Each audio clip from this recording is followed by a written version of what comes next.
Let's look at the commodities exchange and the AFCFTA and Mr. Balogu, the Chief Executive Officer of the AFEX Commodities Exchange now will be joining us, of course. So, Mr. Balogu, what are the most pressing infrastructure barriers needed to be worked on that will present the biggest wins for Nigeria's commodities market in light of the AFCFTA?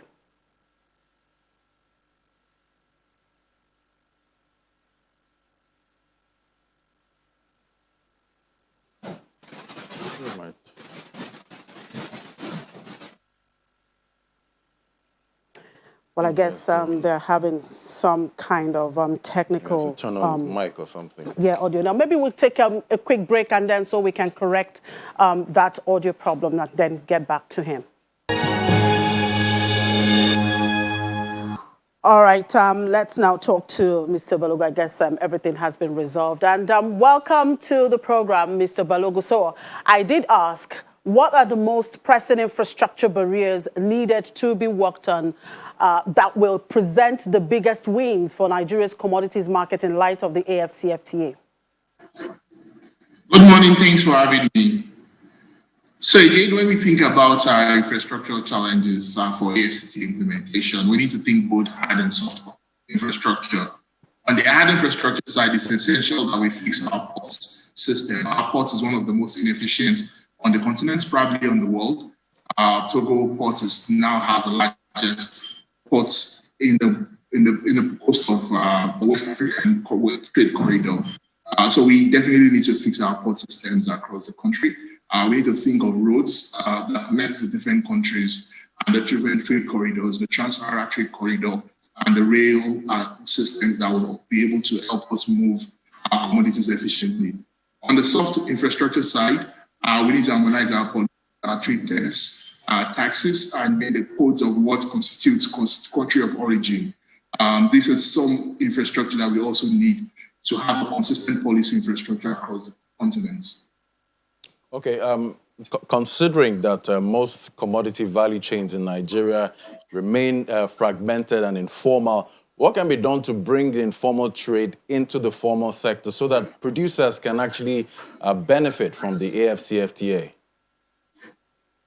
So again, when we think AFCA, I'm of the opinion that most of the trade we'll see will be on the finished product side. So we'll see a lot of in the fast-moving consumer goods sector. The poultry, livestock sector would also see a lot of goods. So it will be on differentiated products rather than base commodities, because essentially each of the countries wouldn't have a lot of comparative advantage from each other, except for probably trade surpluses and deficits, which will be marginal and also low value for the stress of moving them for the distances between the countries. On the other side, what we also start to think of in the implementation of the FCTA is how can Africa trade as a bloc? How can we, West African countries or East African countries or the SADC blocks trade with the rest of the world as a bloc? And then you have competitiveness. How can Cote d'Ivoire, Ghana, Nigeria, and Cameroon, who account for about 75% of cocoa production, trade with one bloc and one consistent pricing regime with the rest of the world? So these are things that we need to think through. So what role do you think the commodities exchange will play in achieving some of the things that you've talked about and, of course, ensuring the overall effectiveness of AFCFTA for Nigeria's commodities market?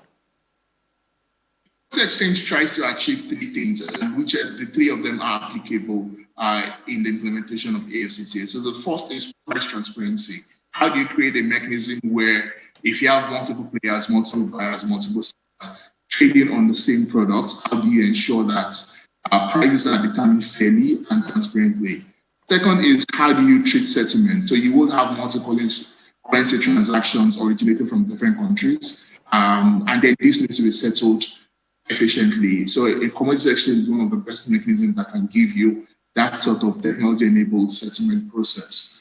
The third part of what it does is standardization of the baseline commodities. So essentially, it then makes us able to trade maize as one contract across 5 different countries. And today, that doesn't exist. You have maize from Nigeria very different from the standards in Ghana and the standards in Togo and other countries. So being able to standardize the baseline commodities is part of what the Commodities Exchange will do, and this is important to achieving the AFCA's goals. Okay. How well prepared are we with regards to like other African countries that already have a competitive edge? If not, what do we need to do to put in place to ensure that we fully benefit from the agreement? That's where Nigeria has a strong competitive edge. So first, we have a very deep financial market system that can support growth, and we have a large pension asset class, pension fund asset class, and other investment pools that can finance growth and form a base of patient capital for growth. The second that we also work is we have mature industries, consumer goods, cement sector, some if you understand the service sector, talent pool that we have as a baseline from sort of competitive edge and endowment that we have above other African countries. The two parts that I think that we probably are lagging behind, one is our port infrastructure, which doesn't support the size and volume of trade potentials that we have as a country. Second is the policy. I think we are yet as a country to domesticate AFCTA to us and accept it as the future of trade for us as a country. And until we do that, other countries have started having implementation committees, have started hosting the Pan-African implementation team, and having that dialogue in terms of how to get ready and how to enhance their trade policies to support AFCTA. The faster we start to do this, the better we will be prepared. Now, we have seen the trend, the inflation rate in Nigeria is going. How do you think commodities exchanges or perhaps support for commodities exchanges can actually help to taper the inflation trajectory as it is?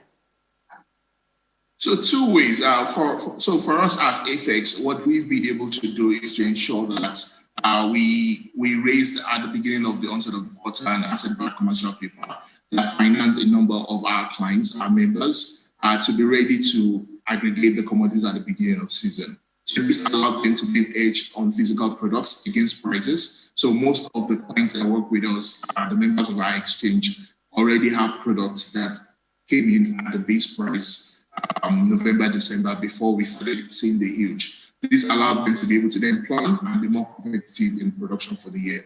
The second part of what we then need to do as a country, but AFEX is steering and pushing this with the support of the Securities and Exchange Commission, is to develop a derivatives market. What a derivatives market allows you to do is to be able to hedge against your risk, and you can lock up prices in the months in the futures. So essentially a poultry feed or a food manufacturer or a cereal maker will be able to lock up maize or sorghum for June 2021, for December 2021.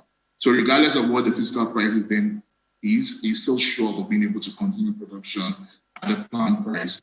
What this does is it reduces the volatility in prices over time, and then the incentive for speculation and hoarding then diminishes.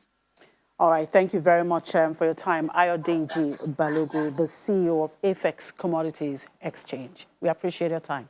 Thank you.